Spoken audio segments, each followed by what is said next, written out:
warahmatullahi wabarakatuh.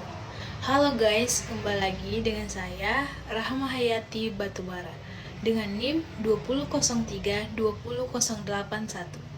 dari kelas pengolahan perkebunan 7D. Di sini saya akan membuat sebuah video pembelajaran dengan materi pengolahan perkebunan kelapa sawit menjadi CPO untuk memenuhi tugas yang diberikan oleh Bapak Wahyu Isnanda Nasution. Selamat menyaksikan. Di sini kita akan membahas tentang pengolahan tandan buah segar TBS. Jadi, pengolahan tandan buah segar atau TBS di pabrik kelapa sawit dimaksudkan untuk memperoleh minyak sawit atau crude palm oil dari daging buah atau mesokrap dan inti sawit yaitu kernel dan bijinya itu nut. Untuk mendapat kualitas atau mutu minyak yang baik bermula dari lapangan. Sedangkan proses pengolahan di pabrik hanya dapat menekan sekecil mungkin perubahan atau penurunan kualitas dan kehilangan atau losses selama proses. Pabrik tidak dapat memproduksi minyak lebih dari apa yang dikandung TBS. Mutu dan rendemen hasil akan dapat dipengaruhi oleh fraksi panen atau tingkat kematangan, kegiatan pengutipan brondol, dan perlakuan terhadap TBS. Perlakuan TBS mulai dari panen, transportasi, dan proses pengolahan di pabrik akan menentukan kualitas dan kuantitas minyak yang dihasilkan. Setelah TBS atau tandan buah segar dipanen di lapangan, kemudian TBS itu seharusnya langsung diangkut ke pabrik. Hal ini bertujuan agar kadar asam lemak bebas pada buah tidak terlalu tinggi. Dan untuk pengangkutan hasil panen TBS ini digunakan truk pengangkut. Truk ini dilengkapi dengan hidrolik untuk menumpahkan TBS yang diangkut ke lantai penerimaan TBS dan loading ram. Secara umum, proses pengolahan tandan buah segar menjadi crude palm oil atau CPO dan inti sawit kernel terbagi atas 7 tahapan, yaitu stasiun timbang wake break dan stasiun penyortiran, stasiun penimbunan, stasiun perebusan, stasiun pemipilan, stasiun kempah, stasiun klarifikasi, hasil produksi dalam stasiun itu akan mempengaruhi produksi pada stasiun berikutnya. Di dalam proses pengolahan ada beberapa proses. Yang pertama itu adalah jembatan timbang atau break weighting. Jembatan timbang merupakan alat yang sangat vital dalam sebuah pabrik kelapa sawit yang menjadi bagian terdepan di mana didapat data TBS yang masuk ke pabrik dan keluarnya produk yang dihasilkan. Fungsi jembatan timbang adalah menimbang truk agar diketahui tonase TBS yang masuk ke dalam pabrik dan tonase produksi CPO, kernel, janjangan kosong, serta cangkang yang akan dijual. Setiap truk pengangkut TBS yang tiba di pabrik segera ditimbang terlebih dahulu di jembatan timbang atau break weighting. Setiap truk pengangkut TBS yang tiba di pabrik segera ditimbang terlebih dahulu di jembatan timbang break weighting. Pada PMKS Seisako menggunakan sistem LAN, Local Area Network, sehingga hasil penimbangan dapat langsung diantarkan ke kantor KTU dan bagian-bagian lain yang berkaitan dengan timbangan. Dan proses yang kedua itu adalah lori TBS. Lori adalah alat untuk mengangkut TBS dari loading ram menuju rebusan. Lori juga sebagai wadah untuk merebus TBS di sterilizer. Jumlah lori yang mencukupi merupakan persyaratan yang harus dipenuhi agar kapasitas rebusan tercapai. PMKS Seisako memiliki 108 lori. Lori yang digunakan berkapasitas 4,5 ton. Adapun faktor yang diperhatikan dari lori untuk mencapai kinerja optimal, yang pertama itu pengisian lori dilakukan secara optimal agar mencapai kapasitas. Yang kedua, dudukan lori harus tepat di atas rail agar tidak terpeleset dan jatuh. Yang ketiga, roda lori agar tetap berjalan secara lancar. Yang keempat, gandengan lori harus baik dan benar agar berfungsi sebagaimana mestinya. Proses yang ketiga itu ada sterilizer, perebusan. Sterilizer adalah suatu bejana bertekanan yang digunakan untuk merebus atau mematangkan TBS dengan menggunakan uap yang dikirim dari BVP. Uap yang digunakan adalah uap basah. Di dalam rebusan terdapat 9 lori dengan kapasitas lori 4,5 ton. Jumlah rebusan sterilizer pada PMKS Sako ada 3 unit. Desain dari bejana yaitu dengan sistem horizontal dalam bentuk kapsul. Bejana ini dilengkapi dengan panel-panel kontrol pengoperasian, automatic valve control, alat pembaca waktu, dan tekanan atau recorded chart.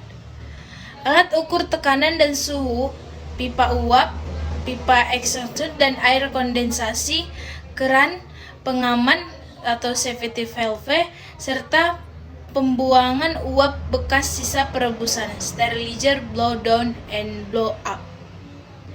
Tujuan dari perebusan adalah yang pertama itu memperlambat perkembangan biakan enzim lipase maupun enzim-enzim lainnya yang dapat mengakibatkan hidrolisa minyak. Yang kedua, untuk membantu proses pelepasan brondolan dari spriket yang akan mempermudah proses pemimpilan. Yang ketiga, menurunkan kadar air dari dalam buah. Yang keempat, mematangkan daging buah agar partikel minyak dapat mudah terurai dan minyak lebih mudah keluar selama proses. Yang kelima, melepaskan serat dan biji. Penestasian uap yang cukup baik akan membantu proses pemisahan serat pesikrap dengan biji yang dipercepat oleh proses hidrolisis. Dan yang terakhir itu adalah mempermudah pelepasan inti dari cangkang. Dan kemungkinan kegagalan fungsi dalam proses mengakibatkan yang pertama, enzim tidak efektif untuk dinonaktifkan. Yang kedua, daging buah belum lunak. Yang ketiga, daging buah lonyot sehingga minyak dalam air kondensasi tinggi. Yang keempat, brondolan tidak terpipil dalam tracer. Yang kelima, waktu perebusan tidak kontinu. Dan yang keenam itu, siklus perebusan tidak lancar.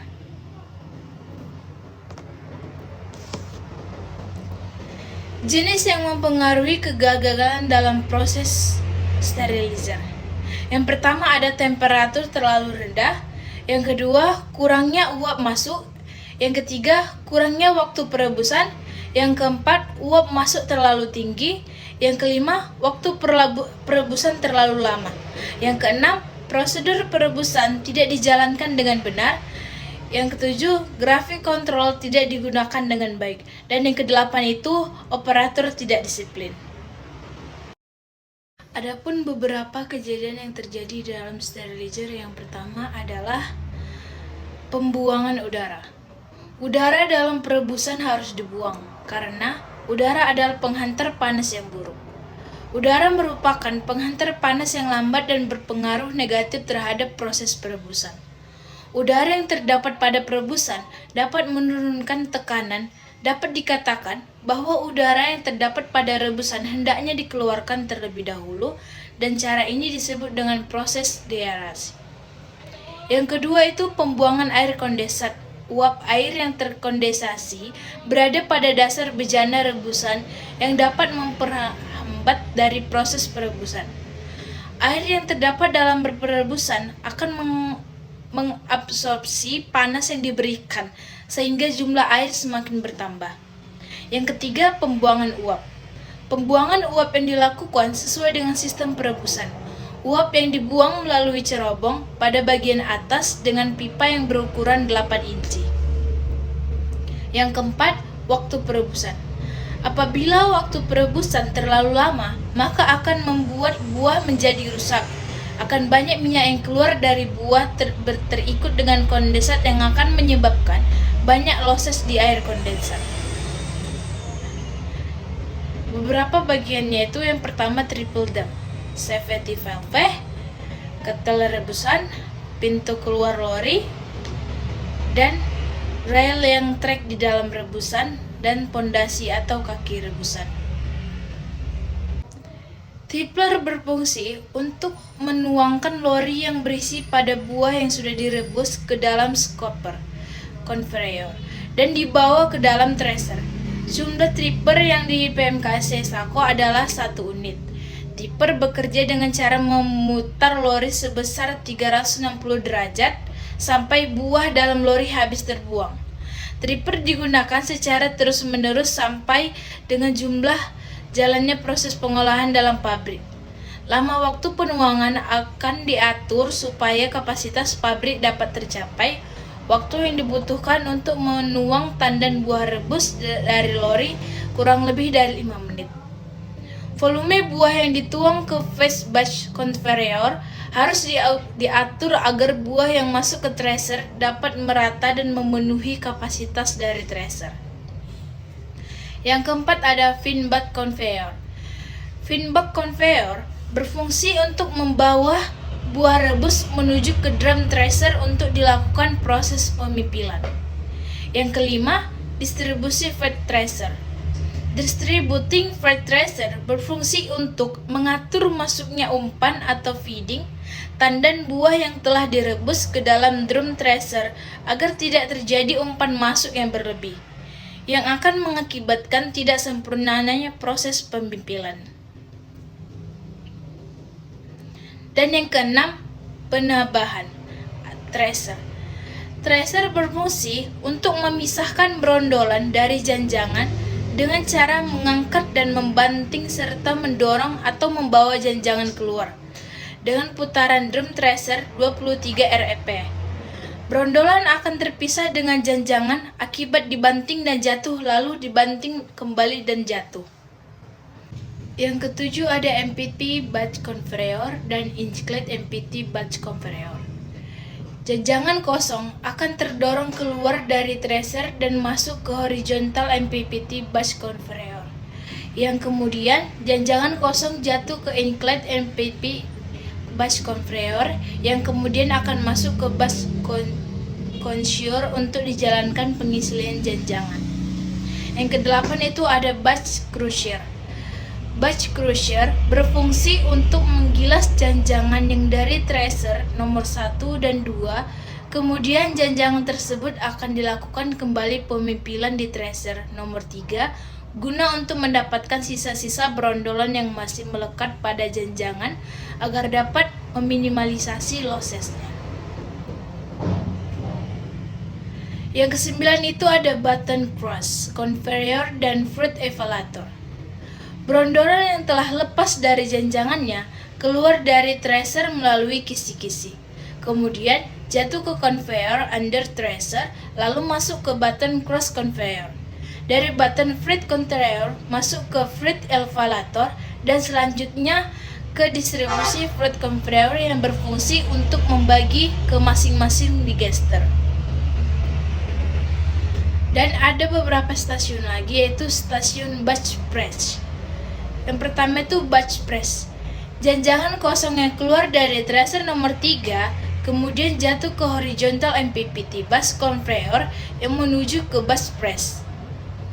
Dan yang kedua itu ada CST batch press. Pada CST batch press dilakukan pemisahan minyak dengan strudel. Pemisahan ini dilakukan dengan menggunakan air panas. Suhu yang optimal dalam CST batch press 80-85 derajat Celcius. Apabila mencapai 95 sampai 100 derajat Celcius, minyak akan mendidih dan akan menimbulkan buih sehingga pemisahannya tidak akan sempurna. Dan yang ketiga itu ada incinerator.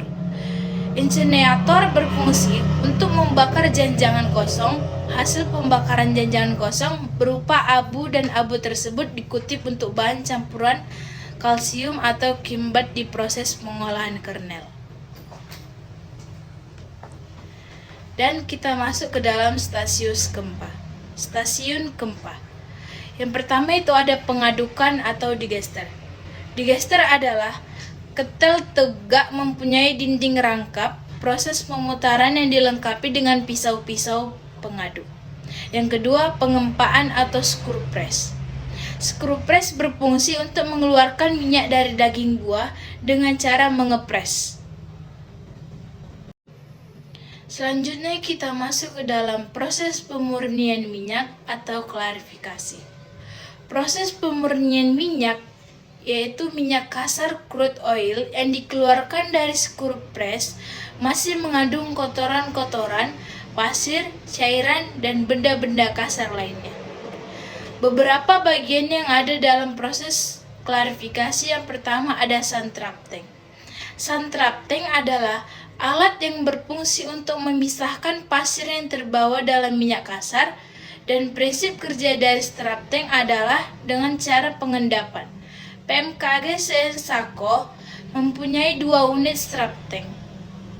Yang kedua itu vibrating screen atau saringan bergetar. Tipe vibrating screen yang digunakan oleh PMKS Sensako adalah double stack. Yang ketiga, crude oil tank atau COT. Crude oil tank merupakan tangki penampung minyak kasar hasil saringan dari vibrasepator untuk selanjutnya dikirim ke vertical sleeper tank atau VCT. Yang keempat, vertical sleeper tank adalah berfungsi untuk memisahkan minyak, air, atau NOx secara gravitasi atau berdasarkan perbedaan berat jenis. Yang kelima, oil tank.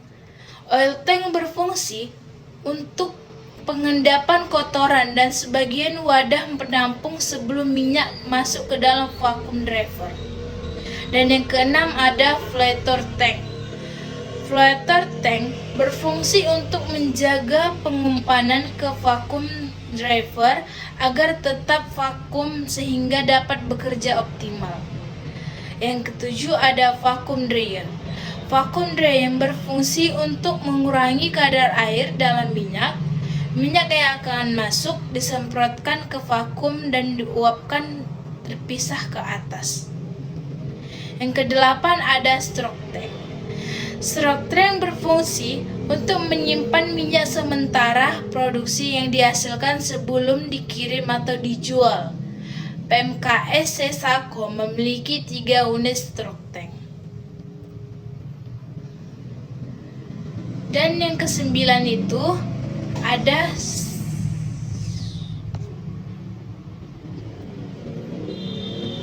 selanjutnya itu ada stasiun pengolahan sulfur. Yang pertama ada vibrosepator. Fungsi dari vibrosepator adalah untuk menyaring saddle yang berasal dari VCT untuk memisahkan serabut-serabut yang dapat mengganggu proses selanjutnya. Yang kedua ada sludge tank. Sludge tank berfungsi sebagai tempat penampungan sementara di sludge tank sebelum diolah lagi untuk mendapatkan minyaknya. Yang ketiga ada sand cylinder. Sand silon berfungsi untuk menangkap pasir yang tergandung dalam sludge untuk memudahkan proses selanjutnya yaitu pada sludge separator. Dan yang keempat itu buffer tank. Buffer tank berfungsi sebagai tempat penampungan sementara saddle sebelum didistribusikan ke saddle separator dengan memanfaatkan gaya gravitasi. Karena posisi buffer tank berada di atas saddle configure sehingga tidak memerlukan pompa lagi. Yang kelima, bus strainer. Saringan ini dipakai untuk memisahkan serabut-serabut yang pasir halus yang masih ada pada saddle. Dan yang keenam ada saddle configure. Saddle configure separator berfungsi untuk mengutip minyak yang masih tergantung dalam saddle dengan cara configure, di mana saddle dialihkan melalui nozzle yang berputar kecepatan 1700 rpm sehingga air dan NOx dengan berat jenis lebih besar akan terlempar keluar dan minyak yang berat jenisnya lebih kecil akan masuk ke bagian dalam. Dan selanjutnya light pack dikirim ke COT sedangkan heavy pack-nya configure dipompakan ke VCT saddle tank. Yang ketujuh ada pre-cleaner. Cairan yang keluar dari brush stager masih mengandung pasir. Untuk membuang pasir di permukaan digunakan saddle ke saddle brake runner. Yang kedelapan, balance tank. Balance tank berfungsi untuk menampung cairan saddle yang akan diolah oleh saddle spator. Yang kesembilan, Brestander saddle spator. Brestander saddle spator ini dipakai untuk memisahkan seraput-seraput dan pasir halus yang masih ada di dalam saddle sebelum diolah dalam saddle separator. Yang ke-10 ada sled separator. Sled separator berfungsi untuk mengutip atau memisahkan minyak yang masih terkandung di dalam sludge. Yang ke-11, reclaiming tank. Reclaiming tank berfungsi untuk menampung minyak hasil dari sled separator, sled drain tank, dan hasil dari drain oil tank. Sled drain tank berfungsi sebagai tempat pengutipan minyak Brandon dan drain. Yang ke-13, sled feed. Sled feed digunakan untuk menampung seluruh bagian sled selama proses. Minyak hasil pengutipan dari sled feed dipompakan lagi ke dalam PVC 1, sedangkan slednya dialirkan lagi ke dalam pad pit. Yang ke-14 itu ada pad pit. Pad pit berfungsi untuk menampung sled dari sled feed dari pad pit klarifikasi. Pad pit juga berfungsi sebagai tempat proses pengutipan minyak terakhir sebelum dibuang ke dalam limbah. Selain proses pengolahan CPO, ada juga stasiun pengolahan kernel. Yang pertama itu crack breaker conveyor atau CBC. Yang kedua, depucky carver. Yang ketiga, nut polishing drum. Yang keempat, nut transport fan. Yang kelima, nut grading drum. Yang keenam, nut silo. Nut silo berfungsi sebagai tempat penyimpanan sementara nut sebelum diolah pada ripple mill. Yang ketujuh ada ripple mill. Ripple mill berfungsi untuk memecahkan nut dan memisahkan cangkang dan inti. Yang kedelapan ada LTDC atau Lake Tenera Dutch Separation. LTDC berfungsi untuk memisahkan cangkang dan inti serta membawa cangkang untuk bahan bakar boiler. Yang ke-9 ada hydroclone. Yang ke-10 clay butt. Fungsi dari clay butt adalah untuk memisahkan cangkang dan kernel yang pecah, yang besar dan besarnya hampir sama. Yang ke-11 kernel silo. Kernel silo berfungsi untuk mengurangi kadar air yang tergantung di dalam intri produksi. Pengeringan dilakukan dengan cara mengembuskan udara panas dari sistem header. Yang ke-12 ada kernel stroke. Kernel stroke berfungsi sebagai tempat penyimpanan inti produksi sebelum dikirim untuk dijual. Kelapa sawit atau dengan nama latin Eleguinesis jack merupakan tanaman penghasil utama minyak nabati yang berasal dari Afrika Barat. Tanaman ini pertama kali diperkenalkan di Indonesia oleh pemerintah Hindia Belanda tahun 1848.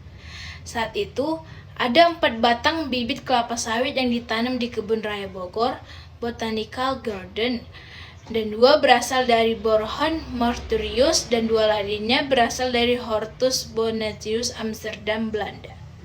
Beberapa pohon kelapa sawit yang ditanam di Kebun Raya Bogor hingga tahun 2014 masih hidup dengan ketinggian sekitar 12 meter. Tanaman tersebut merupakan kelapa sawit tertua di Asia Tenggara yang berasal dari Afrika. Tanaman kelapa sawit salah satu komoditas perkebunan yang sangat penting dalam perekonomian Indonesia, disebabkan kelapa sawit dapat menambah devisa dan menciptakan lapangan pekerjaan. Memiliki usia dari 20-25 tahun dengan masa produktif antara 10-20 tahun. Tanaman kelapa sawit yang berumur 20 tahun umumnya tidak berproduksi lagi dan perlu dilakukan peremajaan atau replanting. Peremajaan ini membutuhkan bibit kelapa sawit yang berkualitas dalam jumlah yang banyak. Kelapa sawit dapat tumbuh dengan baik pada daerah tropika basah di antara 120 lintang utara sampai 120 lintang selatan pada ketinggian 0 sampai 500 mdpl. Di daerah Khatulistiwa, tanaman kelapa sawit liar masih dapat menghasilkan buah pada ketinggian 1.300 mdpl.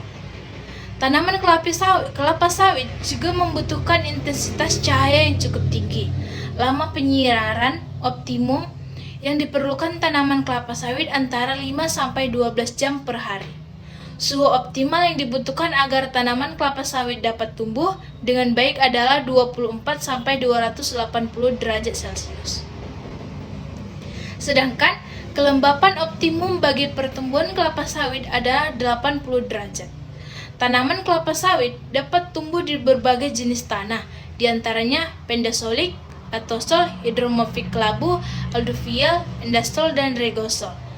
Tanah yang baik untuk kelapa sawit berada pada pH 4,0 sampai 6,0. Pohon kelapa sawit mulai berbuah saat berumur sekitar 3 tahun, pada masa produktifnya rata-rata sekitar 25 tahun. Buah kelapa sawit dapat dipanen selama 12 bulan dalam 1 tahun. Pohon kelapa sawit dewasa tumbuh hingga mencapai 20 meter. Setiap tandan buahnya mengandung minyak sebesar 50%. Biji buah sawit yang disebut dengan kernel menghasilkan palm kernel oil, dan bunga jantannya betina terpisah namun berada pada satu pohon dan memiliki waktu pematangan berbeda sehingga jarang terjadi penyerbukan sendiri. Batang tanaman yang ditutupi pelepah hingga umur 12 tahun. Setelah umur 12 tahun, pelepah mengering akan terlepas sehingga menampilkan miring dengan batang pohon kelapa. Mungkin cukup sekian video pembelajaran dari saya. Semoga bermanfaat bagi kita semua, dan lebih dan kurangnya saya mohon maaf. Saya akhiri dengan wassalamualaikum warahmatullahi wabarakatuh. Sampai bertemu lagi.